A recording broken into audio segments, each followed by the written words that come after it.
Hey there, how you doing? Charlie Winters here with horse racing tips for Wednesday, the 14th of May. Well, a very quick video, 4 selections. Really like the look of these. I'm going to get straight into it. So it's a 15 pence each way, lucky 15, and a pound each way on all selections apart from the nap, which will be the last one I reveal.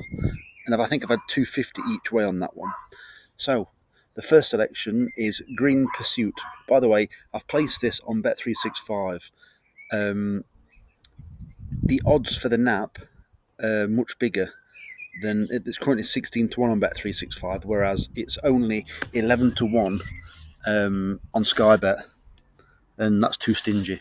So, the first selection is Green Pursuit at 10 to 1 in the 4.18 at York, paying 4 places with Bet365.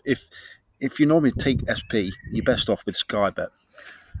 Just purely because they're offering more places. I think they're offering more places in one of the races, but it's a place that will probably be where the horse will probably come in that fifth place, where I only get first four on Bet365. So Green Pursuit, it's currently running out of its skin. It left. I can't remember the stable it actually left, but it's now trained by Adrian Keatley, who likes to win at York. Sorry, I'm just shooing off pigeons at the same time. It's in decent form, but they've reached for the cheap pieces already. I'm not quite sure why.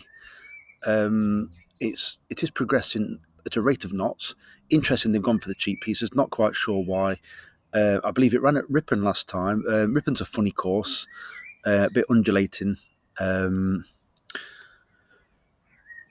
As I said, Adrian Keatley trains this horse. Joe Fanning's on board. I'm a big fan of Joe Fanning, so we'll see how it gets on tomorrow.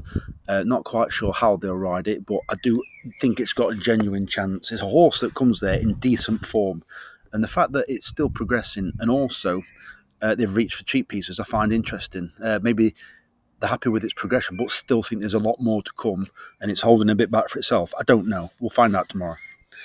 The second selection is Paradias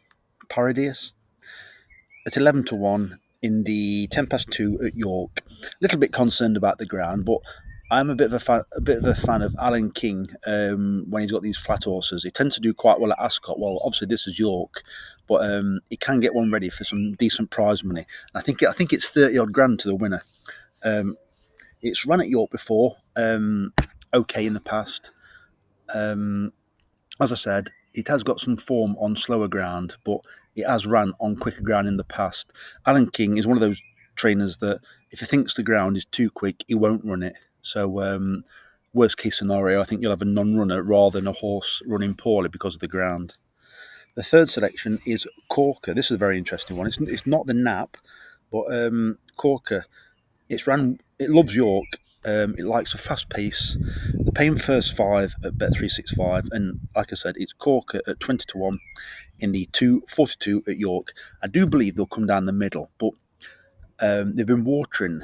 It'll probably be quite fair tomorrow, but I do believe, if anything, they might edge slightly to the far side. So when there's been a little bit of rain and the track, which there hasn't been, and the track is drying out a bit, they tend to favour the middle, but gradually, as the ground quickens, they tend to move to the far side. What I tend to find is when there's like plenty of rain and it's still coming down, they're down the middle, then come to the near side as well. So obviously, there's not a shot of rain knocking around anywhere. So it's just how well, or it's just what's happened with the watering. I know they've watered. Hopefully, they made it a fair track, but I do believe the far side might dry out that little bit quicker. Dry out that little bit quicker. Don't get me wrong, it's not waterlogged or anything, but it just might dry out from the watering unevenly. Who knows? But I think straight down the middle and possibly slightly to the far side. Corker, in my opinion, has got the best of the draw. It's drawn 7, which is far enough from the rail, but if I have got the draw wrong, it can also tack across to the near side, but I don't think I'll get it wrong. I think worst case scenario, it'll go down the middle, and it's drawn 7. Right, the next horse I'm going to tell you. This horse is ridiculously well handicapped. I'm talking stupidly. It's 16 to 1 It ran well last time. Typical Tim Easterby, in my opinion. It's found a bit of trouble recently. And it's also been given plenty to do.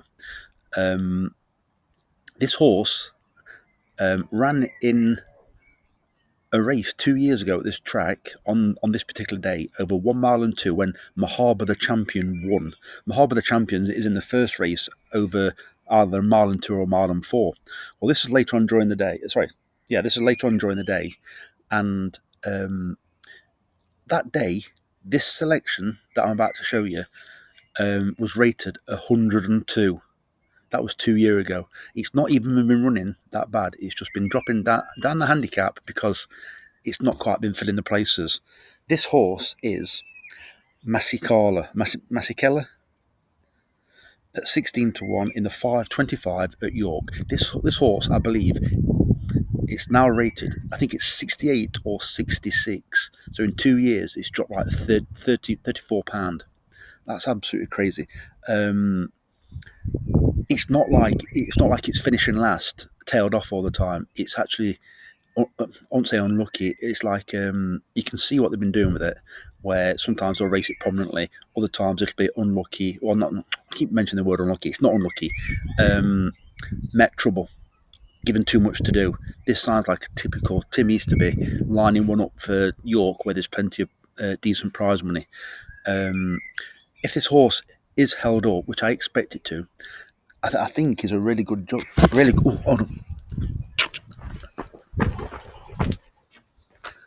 I think is a really good jockey on hold-up horses, and that jockey is James Sullivan. So I think. Sorry, I'm just had a pigeon in the chicken coop. So I think this got a right chance. 16-1 is the reason why I put this bet on with Bet365 because, like I said, it was only 11-1 with Sky Bet. So those are the 4 selections. I think they've all got cracking chances. Even the Corker. I find it interesting with Corker that it needs a rattling quick pace, and it's got Jack Nicholls claiming 7. Well, I don't know if it's any good or not, but I find it interesting the fact that they've not used that jockey on this horse at all. And I'm thinking that I just think that £7 could make this horse very competitive. I've never really seen Jack Nicholls ride, so I don't know how good he is. Obviously, a £7 claimer, so he's still learning the ropes. But yeah, so those are the 4 selections. So I'll just scroll up so in case you've forgot them. So Masala, Corker, Paradise, and Green Pursuit. So I wish you the very best of luck. Charlie Winters, over and out. Cheers, mate.